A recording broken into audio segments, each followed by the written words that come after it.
Tópico 2. Alfabetização e o ensino da língua de sinais. 1. Introdução.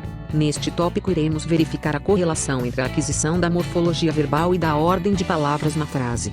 Dessa forma, estaremos colaborando para o debate sobre a interface da morfologia e da sintaxe, esclarecendo a correlação entre flexão de concordância e aquisição de ordem de palavras na frase através dos estudos da aquisição da língua de sinais brasileira. Além disso, analisaremos a produção de estruturas que envolvem categorias funcionais explícitas, como construções interrogativas e com foco também podem contribuir para a discussão e aquisição da linguagem. 2. Alfabetização e letramento em sinais e escrita de sinais. Para Rinaldi, 1997, página 24, ao iniciar o processo de escolarização, o aluno ou ouvinte já traz a gramática da língua portuguesa de forma implícita. Cabe ao professor estimular, apoiar e provocar a evolução dessa gramática implícita para seu uso consciente. Em se tratando do aluno surdo, verifica-se que raramente ele traz consigo aquela gramática implícita, precisando heroicamente participar da reflexão sobre uma língua que não domina ou domina precariamente, ao mesmo tempo em que se encontra no processo de aprendizado da língua portuguesa e de aquisição da língua de sinais. Esse indivíduo surdo, diferente do aluno ou ouvinte, como vimos na citação acima de Rinaldi, 1997, já chega com desvantagem linguística, na maior parte das vezes. Diante dessa afirmação, nos é possível compreender a dificuldade enfrentada pelo aluno surdo na escola. Diante disso, Quadros, 1997, e Carnot, 1999, enfatizam a importância de a criança surda ser exposta à língua de sinais o mais precocemente possível para evitar atrasos em sua aprendizagem. Essa importância é ainda maior ao considerarmos o fato de que a Libras não possui um sistema consolidado de escrita que permita a alfabetização do surdo através dela. É importante ressaltar que todo o processo de alfabetização precisa passar pelo letramento. A alfabetização é o processo de aprendizagem em que se desenvolve a habilidade de ler e escrever. Já o letramento desenvolve o uso competente da leitura e da escrita nas práticas sociais, em que o indivíduo pode se constituir como sujeito. Assim, uma das principais diferenças está na qualidade do domínio sobre a leitura e a escrita. Enquanto o sujeito alfabetizado sabe codificar e decodificar o sistema de escrita, o sujeito letrado vai além, é capaz de dominar a língua no seu cotidiano, nos mais distintos contextos. O ensino de línguas ilustra diretamente a estreita ligação entre estes dois pontos, a substituição do aprender pelo fazer e do trabalho pelo jogo. A criança deve aprender falando, quer dizer, fazendo, e não pelo estudo da gramática e da sintaxe. Noutros termos, a criança deve aprender uma língua estrangeira tal como aprendeu a sua língua materna, como que jogando e na continuidade sem ruptura da sua existência habitual, deixando de lado a questão de saber se isso é ou não possível, e, em certa medida, é possível desde que se mantenha a criança todo dia num ambiente onde não se fale senão a língua estrangeira. É perfeitamente claro que este método procura deliberadamente manter a criança mais velha, tanto quanto possível, num nível infantil. Aquilo que, precisamente, deveria preparar a criança para o mundo dos adultos, o hábito adquirido pouco a pouco de trabalhar em vez de jogar, é suprimido em favor da autonomia do mundo da infância. Allende, 2005, página 35.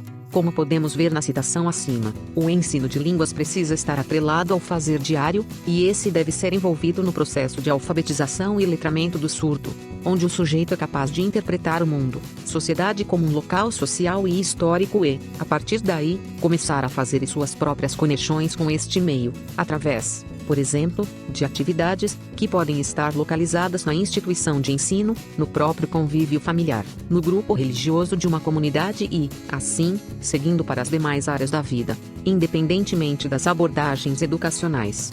Na web, leia a entrevista de Magda Soares sobre alfabetização e letramento. Letrar é mais que alfabetizar. Independentemente da abordagem educacional, é primordial que venhamos focar na alfabetização e letramento de modo que o sujeito se veja no processo educacional e ao mesmo tempo se torne reflexivo quanto ao processo de ensino e aprendizagem como um todo. Em relação à escrita de sinais, nós temos o Sign-Writing, que é um sistema de escrita para escrever línguas de sinais. O Sign-Writing expressa os movimentos, as formas das mãos, as marcas não manuais e os pontos de articulação. Até então, a única forma de registro das línguas de sinais era o registro em videocassetes, registro que continua sendo uma forma valiosa para a comunidade surda.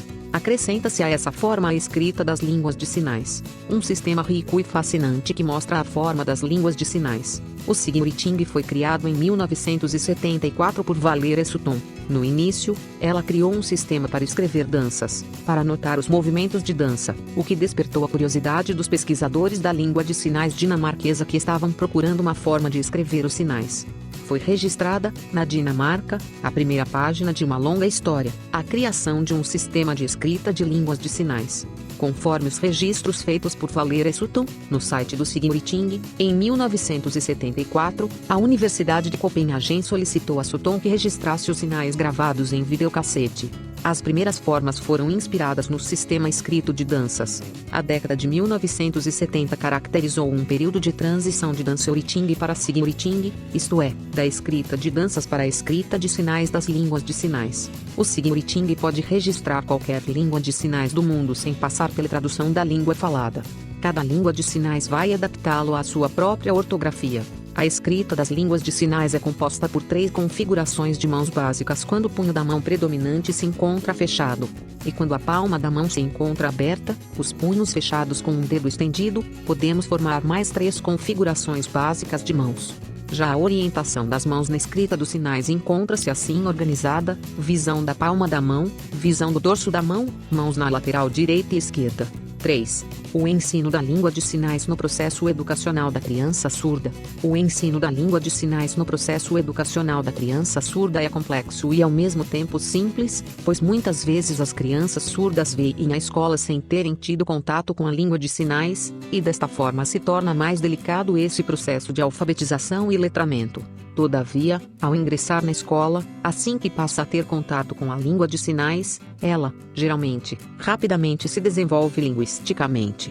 Ao mesmo tempo ele é simples, pois lhe é natural o aprendizado das línguas de sinais. Geralmente, por volta dos 4 anos de idade, as crianças surdas já apresentam condições de produzir configurações de mãos bem mais complexas, bem como o uso do espaço para expressar relações entre os argumentos, ou seja, as crianças exploram os movimentos incorporados aos sinais de forma estruturada. A partir desse período, elas começam a combinar unidades de significado menores para formar novas palavras de forma consistente. As expressões faciais são usadas de acordo com a estrutura produzida, isto é, as produções não manuais das interrogativas, das topicalizações e negações são produzidas corretamente.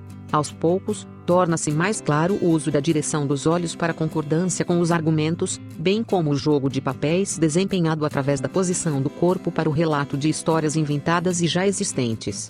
Levando em consideração essa evolução, o processo de alfabetização e letramento se inicia naturalmente. 2 fatores são importantes neste processo, são eles: o relato de histórias e a produção da literatura infantil em sinais. O relato de histórias inclui a produção espontânea das crianças, assim como a produção de histórias existentes, ou seja, da literatura infantil. A comunidade surda tem como característica a produção de histórias espontâneas, de contos e de piadas que passam de geração em geração, relatados por contadores de histórias em encontros informais, normalmente em associações de surdos. Infelizmente, poucos tiveram a preocupação de registrar tais produções. Pensando na alfabetização e no letramento, tal material é fundamental para esse processo se estabelecer.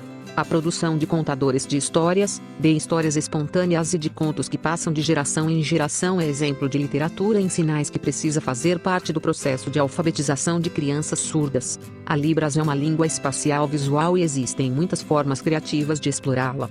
Configurações de mão, movimentos, expressões faciais gramaticais, localizações, movimentos do corpo, espaço de sinalização, classificadores são alguns dos recursos discursivos que tal língua oferece para serem explorados durante o desenvolvimento da criança surda e que devem ser explorados para um processo de alfabetização e letramento com êxito. No fazer diário da educação de surdos, algumas investigações realizadas em relação ao ensino e aprendizagem de surdos têm evidenciado a importância de explorar tais aspectos observando o nível de desenvolvimento da criança. Os relatos de histórias e a produção literária, bem como a interação espontânea da criança com outras crianças e adultos através da Libras, devem incluir os aspectos que fazem parte desse sistema linguístico.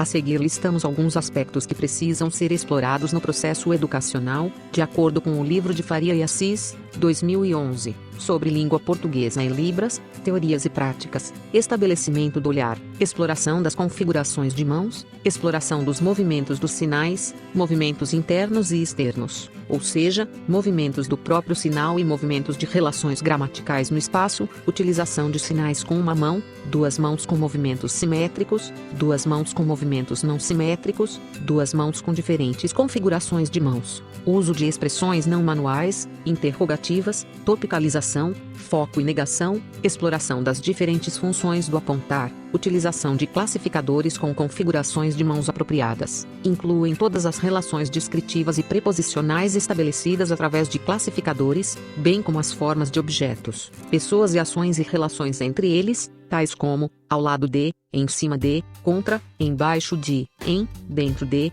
fora de, atrás de, em frente de, etc. Exploração das mudanças de perspectivas na produção de sinais, exploração do alfabeto manual, estabelecimento de relações temporais através de marcação de tempo e de advérbios temporais, futuro, passado, presente, ontem, semana passada, mês passado, ano passado, antes, hoje, agora, depois, amanhã, na semana que vem, no próximo mês, etc. Exploração da orientação da mão, especificação do tipo de ação, duração, intensidade e repetição, adjetivação, aspecto e marcação de plural, jogos de perguntas e respostas observando o uso dos itens lexicais e expressões não manuais correspondentes, exploração de relações gramaticais mais complexas, relações de comparação, tais como, isto e aquilo, isto ou aquilo, este melhor do que aquele melhor do que este igual àquele, este com aquele, relações de condição, tais como, se isto então aquilo, relações de simultaneidade, por exemplo, enquanto isto acontece, aquilo está acontecendo, relações de subordinação, por exemplo, aquele que tem isso está fazendo aquilo, estabelecimento de referentes presentes e não presentes no discurso, bem como o uso de pronominais para a retomada de tais referentes de forma consistente, exploração da produção artística em sinais usando todos os recursos sintáticos, morfológicos, fonológicos e semânticos próprios da Libras ainda de acordo com Faria e Assis, 2011, podemos trabalhar com o uso de estratégias específicas para a resolução de problemas, exercitar o uso de jogos de inferência, trabalhar com associações, desenvolver as habilidades de discriminação visual, explorar a comunicação espontânea, ampliar constantemente o vocabulário, oferecer constantemente literatura impressa, proporcionar atividades para envolver a criança no processo de alfabetização como autora do próprio processo. Assim, a proposta principal é de tornar rica e lúdica a exploração de tais aspectos da Libras, possibilitando que tal língua seja um sistema linguístico complexo e real para a criança surda, pois as crianças precisam dominar tais aspectos para explorar toda a capacidade criativa que pode ser expressa através da língua, possibilitando o amadurecimento das suas capacidades lógicas e cognitivas. Através da língua, as crianças discutem e pensam sobre o mundo, refletindo sobre as coisas ao seu redor e em relação a si mesmas. Elas estabelecem relações e organizam o pensamento. As histórias e a literatura são os meios de explorar tais aspectos e tornar acessíveis aos aprendizes surdos todos os recursos possíveis de serem explorados. O processo de alfabetização e letramento vai sendo delineado com base na descoberta da própria língua e nas relações estabelecidas através da língua. As relações cognitivas que são fundamentais para o desenvolvimento escolar estão diretamente relacionadas à capacidade da criança em organizar suas ideias e pensamentos através de uma língua na interação com os demais colegas e adultos. Ao se perceber, neste processo, a riqueza de informação se torna fundamental. A interação comunicativa passa a apresentar qualidade e quantidade, viabilizando um processo educacional rico e complexo. A alfabetização passa, então, a ter valor real para a criança. Seguem alguns exemplos de atividades em que há o envolvimento de contação de histórias. Os contos ajudam a criança a interagir com outras pessoas, saindo de sua existência centrada em si mesma para a existência coletiva e individual, e com isso, entender a si e ao outro. 4. Explorando a língua de sinais, produções artísticas em sinais. A produção em sinais artística não obteve a atenção merecida nas escolas de surdos, uma vez que a própria língua de sinais não é a língua usada nas salas de aula pelos professores. Desta forma, estamos reproduzindo iletrados em sinais. A Libras é a língua e merece receber o tratamento de ser a língua. Assim, recuperar a produção literária da comunidade surda é urgente para tornar eficaz o processo de alfabetização. Literatura em sinais é essencial para tal processo. Os bancos escolares devem se preocupar com tal produção, bem como incentivar seu desenvolvimento e registro. O que os alunos produzem hoje espontaneamente pode se transformar em fonte de inspiração literária dos alunos de amanhã. Algumas formas de produção artística em Libras que podem ser incentivadas para a utilização de todos os recursos linguísticos são: produção de histórias utilizando configurações de mãos específicas, por exemplo, as configurações de mãos mais comuns utilizadas na língua, as configurações de mãos do alfabeto, as configurações de mãos dos números, produção de histórias na primeira pessoa, produção de histórias sobre pessoas surdas e ouvintes, produção de histórias sobre o cotidiano escolar delas, produção de histórias sobre leitura de imagens, produção de histórias sobre o cotidiano e o fazer diário, dentre outras produções que envolvam o processo de reflexão, leitura, escrita e sinalização. Mas você pode se perguntar, quais são as formas de registro que podemos utilizar? Geralmente, as formas de registro iniciais são essencialmente visuais e precisam refletir a complexidade da Libras e das línguas de sinais. Podemos explorar a produção de vídeos de produções literárias de adultos, bem como das próprias produções das crianças. É uma das formas mais eficientes de garantir um registro da produção em sinais com qualidade. A filmagem de produção de histórias é instrumento valioso no processo de reflexão sobre a língua, além, é claro, de ser instrumento que as crianças curtem com prazer. No entanto, uma forma escrita da língua de sinais torna-se emergente para a continuidade do processo de alfabetização. O sistema escrito de sinais expressa as configurações de mãos, os movimentos, as direções, a orientação das mãos, as expressões faciais associadas aos sinais, bem como relações gramaticais que são impossíveis de serem captadas através de sistemas de escrita alfabéticos. Aquele sistema tende a sistematizar a língua de sinais, assim como qualquer outro sistema de escrita, o que faz parte do processo. Assim, as produções artísticas são muito importantes no processo de ensino e aprendizagem da língua de sinais. Na literatura infantil, temos vários livros que retratam como personagem principal crianças surdas. É interessante trabalhar com esses tipos de textos, para que as crianças surdas se vejam neste processo de ensino e aprendizagem. Temos o livro Tibi e Joka, uma história de dois mundos Bisol, 2001, conta com a participação especial de um surdo, Tibiri Samaineri. Na apresentação, lemos: esta história de um menino surdo é parecida com a de muitas outras crianças que nasceram ou ficaram surdas. Dúvidas, desespero, culpa, acusações, sofrem os pais. Solidão, um imenso sem sentido, um mundo que teima em não se organizar, sobre a criança. O que fazer? Bisol, 2001, apresentação. O texto é rico em ilustrações e, além da história registrada na língua portuguesa, há um boneco tradutor que sinaliza as palavras-chave de cada página, que permitem ao usuário da Libras acompanhar a história. Com esse livro você poderá trabalhar com várias estratégias, dentre elas a encenação da história através de um teatro para apresentar na escola a outras crianças. Temos também o livro A Cigarra Surda e as Formigas, escrita por duas professoras de surdos, Carmen Oliveira e Jaqueline Boldo, uma ouvintes e a outra surda, respectivamente. Elas apresentam como tema a importância da amizade entre surdos e ouvintes e fazendo um apelo ao final da história sobre respeito às diferenças. Temos também o livro Som do Silêncio Cotis, 2004, conta a história de uma menina surda que não tem medo do barulho. Inspirada em uma história real, a fonoaudióloga e escritora criou a personagem Amanda, uma menininha surda que ensina aos colegas de escola a importância do som do silêncio. O enredo gira em torno de um passeio ao fundo do mar. Acostumadas com barulhos, as crianças se assustam com o silêncio das águas, menos Amanda, que, maravilhada com cores e peixes, brinca à vontade. Esse livro nos traz a ideia de superação no mundo das crianças que não ouvem, mostrando uma visão compensatória da surdez, evidenciando que não há dificuldades que não possam ser superadas. Os estudos que abordam a literatura surda estão atrelados à cultura e à identidade surda narradas principalmente em sua língua materna ou na L1. Segundo Carnop, 2008, página 14 a 15, a literatura surda está relacionada com a cultura surda.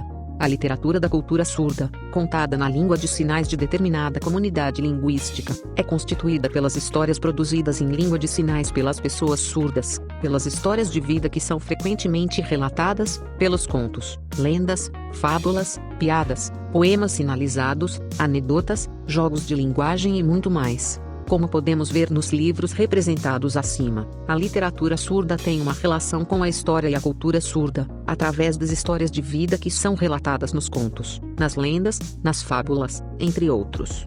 Temos também a Cinderela surda e Céu, Rosa, Carnube, 2003. Rapunzel surda Silveira, Rosa, Carnube, 2003. Adão e Eva Rosa, Carnube, 2005. Patinho surdo Rosa, Carnube, 2005. Todas registram histórias dos clássicos da literatura, com uma aproximação com as histórias de vida e as identidades surdas. Traduzir as histórias que são contadas em língua de sinais na comunidade de surdos foi o objetivo inicial dos autores desses livros. No livro Adão e Eva, os autores contam a origem da língua de sinais e salientam que versões dessa história são recorrentes nas comunidades de surdos. Na história, após comer a maçã, o casal percebe sua nudez e começa a usar a fala, já que as mãos estão ocupadas em esconder os corpos desnudos. Não se sabe se Adão e Eva eram surdos ou ouvintes, pois o livro não pontua isso. O objetivo é refletir sobre a possibilidade de as línguas de sinais serem utilizadas por diferentes comunidades, sejam elas ouvintes ou surdas. Temos ainda o livro Patinho Surdo, que conta a história de um patinho surdo que nasceu em um ninho de ouvintes.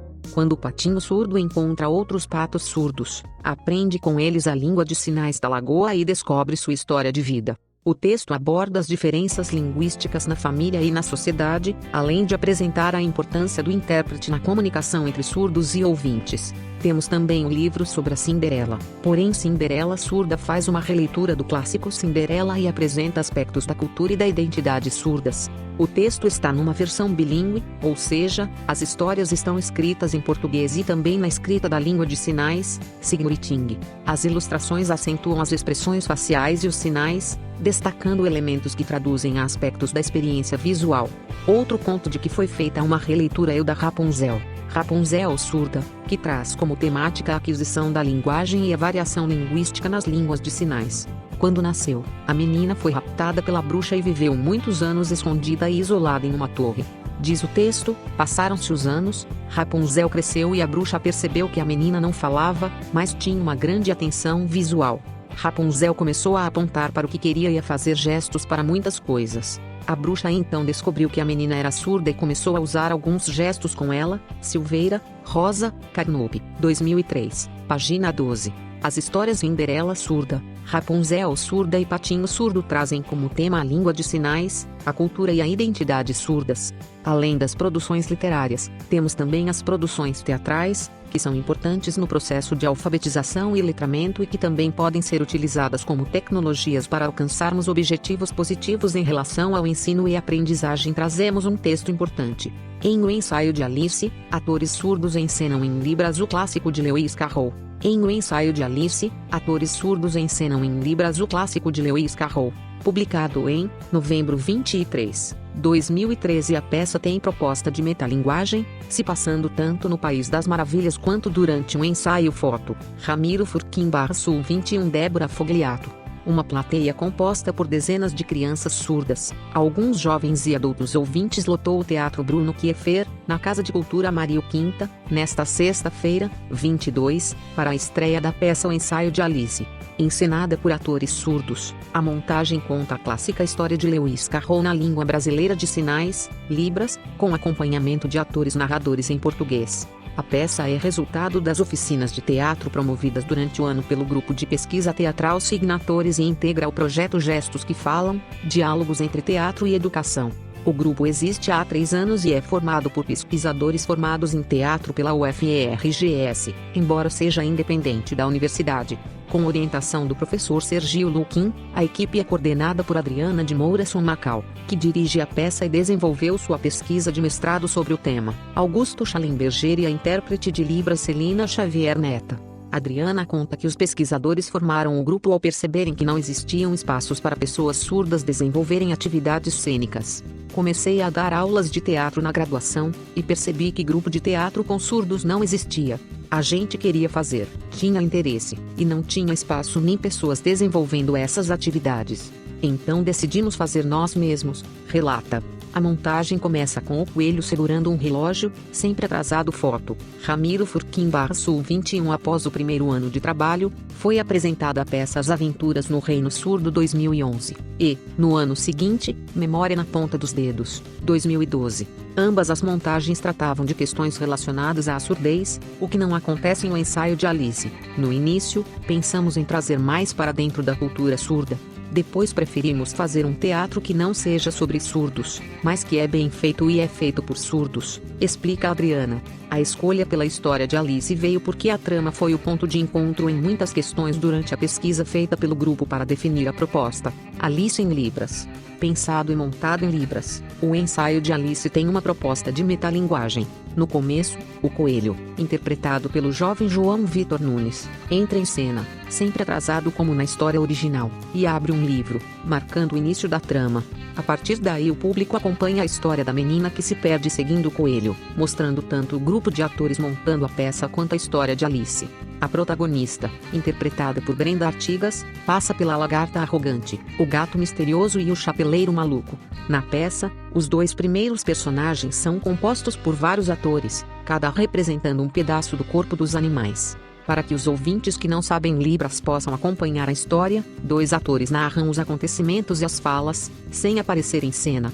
Não se trata exatamente de uma dublagem, como explica Adriana, mas sim uma adaptação que torne a cena completa para aqueles que precisam dela. Se fosse somente uma dublagem, estaríamos tirando a fala deles. Então o plano é que seja tanto dentro de cena como não só uma mera tradução, porque isso simplificaria muito o que está em cena, justifica.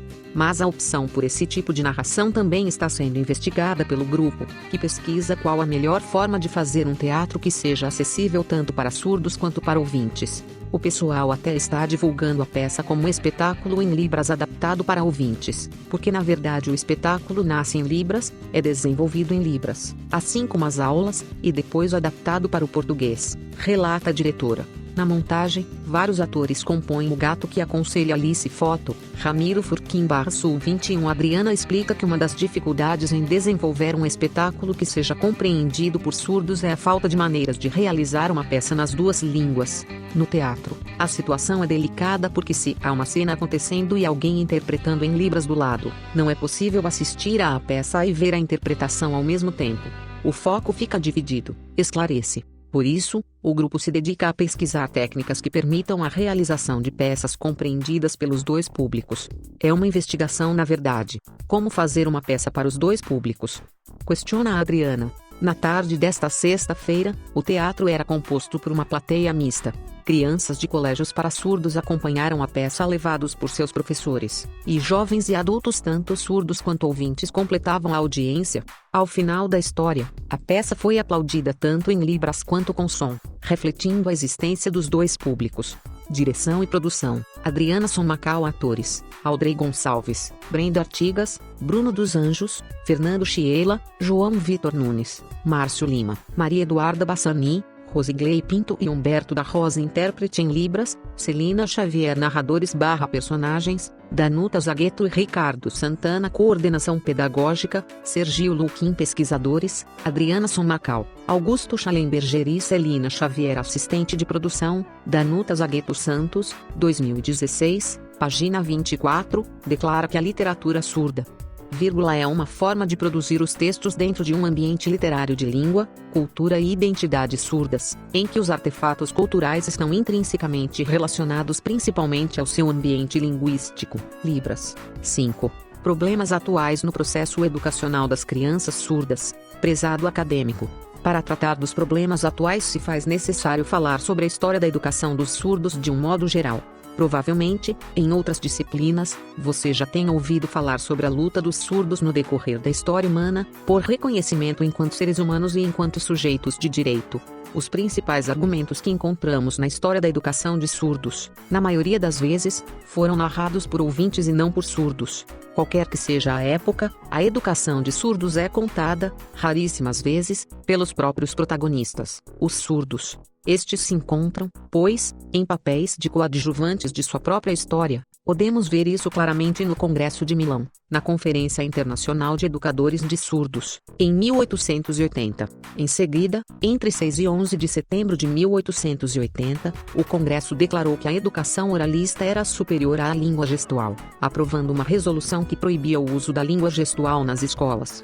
Trazemos uma parte do relatório dos trabalhos do Congresso Internacional de Educação do Surdo ocorrido em Milão, setembro, 6 a 11 de 1880. Notas retiradas das atas oficiais, em inglês, lidas por Kinsey, secretário da seção de língua inglesa do Congresso, diretor do Colégio de Treinadores para Professores de Surdos, do Sistema Alemão, EALINE, Londres, com o apêndice contendo trabalhos dos membros da Sociedade de Treinamento para Professores de Surdos, e difusão do Sistema Germânico no Reino Unido, Londres, Allen IQ, 13, Waterloo Place, SW 1880. Como leitura complementar, sobre a época.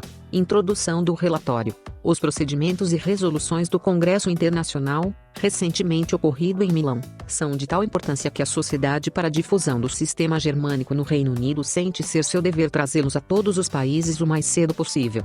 Relatórios oficiais serão feitos, sem dúvida, oportunamente, durante o evento, mas serão impressos somente em italiano e francês, e, às vezes, torna-se necessário revisá-los, antes de chegarem às mãos dos membros do Congresso. O único relatório disponível em inglês é o que foi lido pelo secretário da Língua Inglesa do Congresso, M.R. A. Kinsey, como relator oficial durante todos os dias. O texto que se segue foi retirado do relatório de M.R. Kinsey, o qual foi lido e aprovado pelos membros presentes. As questões discutidas no Congresso foram as seguintes, sobre os métodos. A superioridade do método articulatório sobre o de sinais, e vice-versa, do ponto de vista do desenvolvimento mental sem ignorar a relação com o ponto de vista social. Explicar em que consiste o método oral puro e mostrar a diferença entre este e o sistema combinado. Definir exatamente o limite entre o que se chama de sinais metódicos e o que se chama de sinais naturais.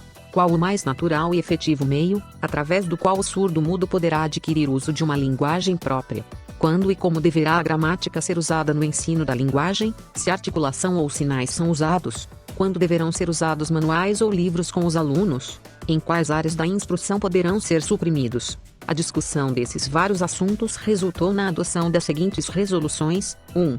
O Congresso, considerando a incontestável superioridade da fala sobre os sinais quanto a restituir o surdo-mudo à sociedade, e em dá-lo mais perfeito conhecimento da linguagem, declara que o método oral deve necessariamente ser preferido aos sinais para a educação e instrução do surdo e mudo. 2. O Congresso, considerando que o uso simultâneo da fala e dos sinais tem a desvantagem de prejudicar a fala, a leitura labial e a precisão das ideias, declara o método oral puro deve necessariamente ser preferido. 3. O Congresso, considerando o grande número de surdos e mudos que não estão recebendo o benefício da instrução e que essa condição é por impotência das próprias famílias e das instituições, recomenda que os governos devem providenciar os passos necessários para que todos os surdos e mudos sejam educados.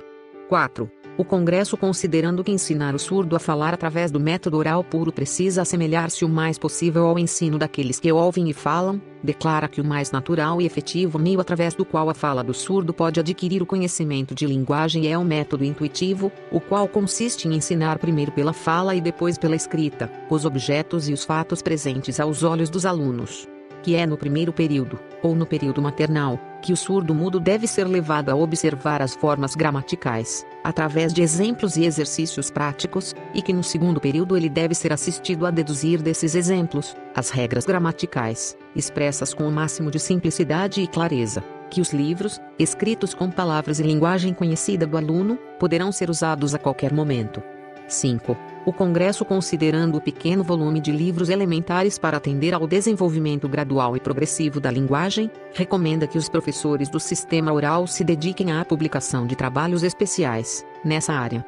6. O Congresso, considerando os resultados obtidos através das inúmeras pesquisas feitas a respeito do surdo e mudo de todas as idades e condições, os quais, após terem deixado a escola, foram interrogados sobre vários assuntos e apresentaram respostas corretas com clareza de articulação e leitura labial feita com facilidade, declara que o surdo e mudo ensinado através do método oral puro não esquece o conhecimento adquirido após deixar a escola, mas continua a se desenvolver através da conversação e da leitura, que é facilmente feita por eles. Que durante a conversação com pessoas ouvintes eles usem exclusivamente a fala. que a fala e leitura labial, longe de se perderem, são desenvolvidas pela prática. 7. O Congresso, considerando que a educação do surdo e mudo através da fala tem peculiaridades, considerando também que a experiência dos professores de surdos mudos é quase unânime, declara que a idade mais favorável para a admissão da criança surda na escola é de 8 aos 10 anos. Que a escolaridade deve ser de no mínimo 7 anos, mas 8 anos será preferível. Que nenhum professor poderá dar aulas numa classe com mais de 10 alunos no método oral puro. 8. O Congresso, considerando que a aplicação do método oral puro nas instituições onde ele ainda não vinha sendo usado, deve ser prudente, gradual e progressiva, para evitar falhas ou fracassos, recomenda que os alunos mais novos devem ser agrupados em uma única classe, onde as instruções devem ser dadas através da fala, que esses alunos devem ser absolutamente separados dos outros para desenvolver o máximo da instrução pela fala, podendo ser sua educação complementada por sinais. Que, a cada ano, uma nova classe de fala deve ser estabelecida, até todos os alunos mais antigos ensinados através dos sinais terem completado sua educação. Prefácio do apêndice. Os trabalhos que se seguem foram escritos para o Congresso, pelos membros da Sociedade para Professores Treinadores do Surdo e Difusão do Sistema Germânico do Reino Unido. A programação das questões, inseridas nas páginas 12 a 15, foi emitida em janeiro último, pelo Comitê de Organização, para que fosse possível oferecer uma diretriz e delimitação para os trabalhos e discussões a serem realizados durante o Congresso.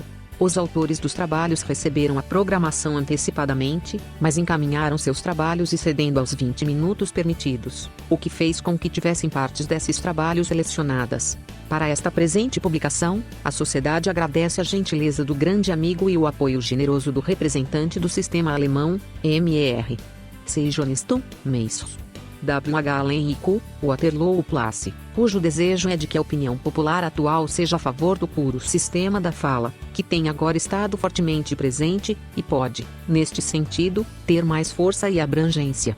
O prazer que ele olha para as manifestações de melhora do seu próprio filho pode se tornar em felicidade para todas as outras famílias de crianças surdas, ricas ou pobres. Trabalhos. Contribuições dos membros da Sociedade para Treinadores de Professores de Surdo e Difusão do Sistema Germânico no Reino Unido. 1.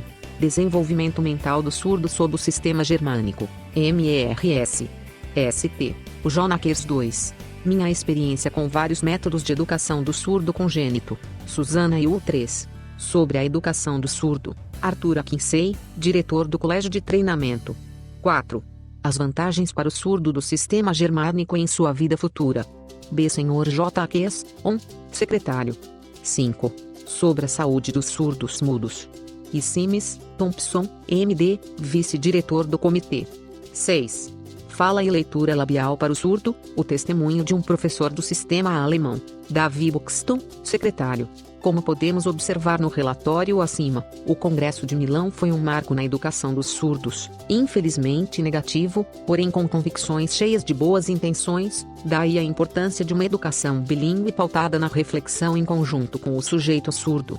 No Brasil, a história da educação de surdos iniciou-se com a criação do Instituto de Surdos Mudos, hoje atual Instituto Nacional de Educação de Surdos, INES, fundado em 26 de setembro de 1857, pelo professor surdo francês Huet, que veio ao Brasil a convite do imperador D. Pedro II para trabalhar na educação de surdos. No início, os surdos eram educados por linguagem escrita articulada e falada, datilologia e sinais. O curso tinha a duração de 6 anos e era oferecido a alunos dos dois sexos, na idade de 7 a 16 anos. A disciplina leitura sobre os lábios estaria voltada apenas para os que apresentassem aptidões a desenvolver a linguagem oral.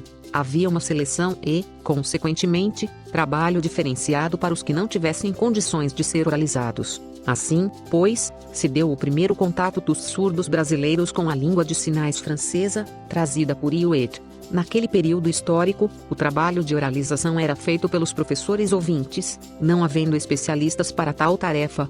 No Rio de Janeiro, o Instituto Nacional de Surdos Mudos, atualmente o Instituto Nacional de Educação de Surdos, INES, era a única escola, em nível federal, existente no país. Sendo assim, por algum tempo perpetuou-se um processo histórico, entre médicos e outros profissionais, de que o INES era o único local para onde os surdos deveriam ser encaminhados. Por isso, até hoje o INES é considerado uma referência nacional na educação de surdos. Neste íntere surge a escola inclusiva, tendo como finalidade mostrar um novo caminho para a educação do surdo. Todavia, a história da inclusão nos leva à Idade Média, período esse em que ocorriam muitas matanças e perseguições às pessoas que nasciam com alguma deficiência, sendo a história dos surdos, assim como de demais pessoas com deficiências, marcada pela exclusão, pois elas não eram consideradas pertencentes à sociedade, sendo, a maioria, abandonadas, escondidas ou mortas. Entretanto, diferente da exclusão, a inclusão leva ao entendimento e ao respeito do que é a diversidade humana. Entretanto, uma sociedade inclusiva demanda reorganização social, política, econômica, com mudança de valores, de atitudes, para uma tomada de consciência e intervenção solidificada nas políticas públicas mundiais e locais. Tais políticas devem visar um modelo de acessibilidade e inclusão social, educacional e produtiva para todas as pessoas, com isso em deficiência, inclusive os surdos, fortalecendo o reconhecimento da diversidade e da nova cidadania emergente na atualidade. Assim, hoje os surdos, em vez de irem para as escolas especiais, eles são levados para as escolas regulares. De acordo com Frias, 2010, página 13, a inclusão dos alunos surdos na escola regular deve contemplar mudanças no sistema educacional e uma adaptação no currículo, com alterações nas formas de ensino, metodologias adequadas e avaliação que condiz com as necessidades do aluno surdo. Requer também elaboração de trabalhos que promovam a interação em grupos na sala de aula e espaço físico adequado à circulação de todos. A inclusão deve ocorrer, ainda que existam desafios, ela precisa ter como base a garantia de oportunidades aos alunos surdos iguais aos do aluno ouvinte.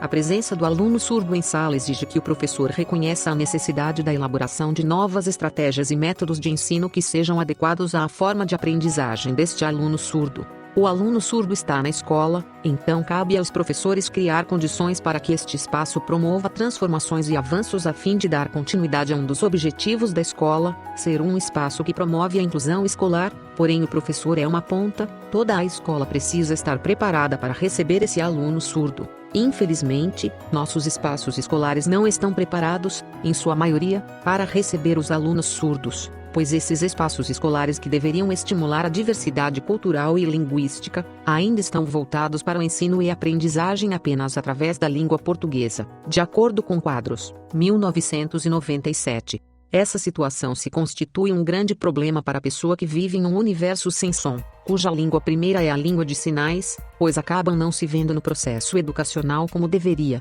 ou seja, através da utilização da sua língua, no caso do Brasil a Libras. Segundo Machado, 2006, página 78, visualizar uma escola plural, em que todos que a integram tenham a possibilidade de libertação, é pensar uma nova estrutura. Para tanto, é necessário um currículo que rompa com as barreiras sociais, políticas e econômicas e passe a tratar os sujeitos como cidadãos produtores e produtos de uma cultura. Pouco adianta a presença de surdos se a escola ignora sua condição histórica, cultural e social. Currículo que rompa barreiras. Você deve estar se perguntando, mas como? Diria que o primeiro passo é aceitar a condição do surdo enquanto sujeito histórico e social. São, pois, objetivos da comunidade surda, levar aos professores e educadores o conhecimento da comunicação na educação de surdos, como garantia de aprendizado para o aluno surdo, estimular o uso da comunicação em Libras nos ambientes de ensino, fortalecendo a acessibilidade e divulgando a cultura surda no ensino superior, promovendo, assim, cursos de capacitação na área trabalhada. No próximo tópico iremos refletir sobre as práticas atuais de ensino de língua de sinais. Resumo do tópico 2. Neste tópico estudamos alfabetização em sinais e escrita de sinais, Signorting, o ensino da língua de sinais no processo educacional da criança surda, alfabetização e letramento do surdo. A alfabetização é o processo de aprendizagem em que se desenvolve a habilidade de ler e escrever. Já o letramento desenvolve o uso competente da leitura e da escrita nas práticas sociais, em que o indivíduo pode se constituir como sujeito.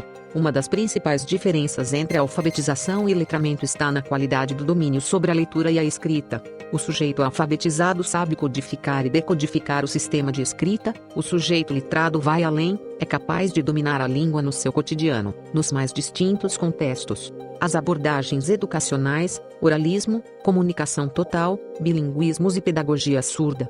Falamos sobre o Congresso de Milão, que ocorreu em 1880 e a importância e o significado desse evento na vida dos surdos. A importância do lúdico na educação dos surdos. Literatura em sinais é essencial para o processo de letramento do surdo.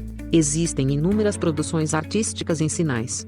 E falamos também sobre alguns problemas atuais no processo educacional das crianças surdas. Atividade 1. A figura precedente retrata, por meio da representação artística de um surdo, um momento histórico que marcou profundamente a vida de muitos surdos em torno do mundo todo. Entre outras questões, esta figura reflete a respeito do ouvinte à identidade e à cultura dos surdos. B. Resignação do surdo mediante a orientação linguística recebida. C. Satisfação dos ouvintes ao oferecerem aos surdos uma identidade e cultura. D. Prepotência dos ouvintes ao imporem aos surdos o processo de oralização.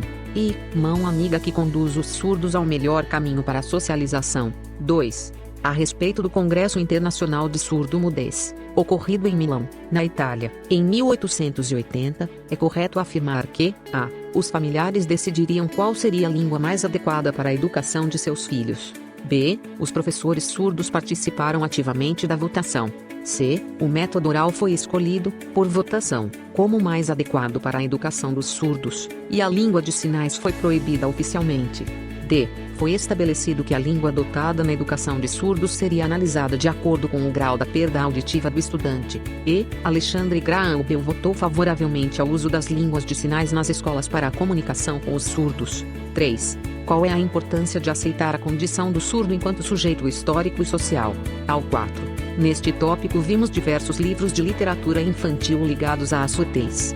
Quais são as criações poéticas, dramáticas e ficcionais de literatura surda que você conhece? Faça uma lista dos livros e vídeos, ou DVD, que você poderá usar durante suas aulas, no mínimo de 10 opções. Você poderá fazer essa pesquisa na biblioteca de sua comunidade, no polo onde você estuda ou na internet.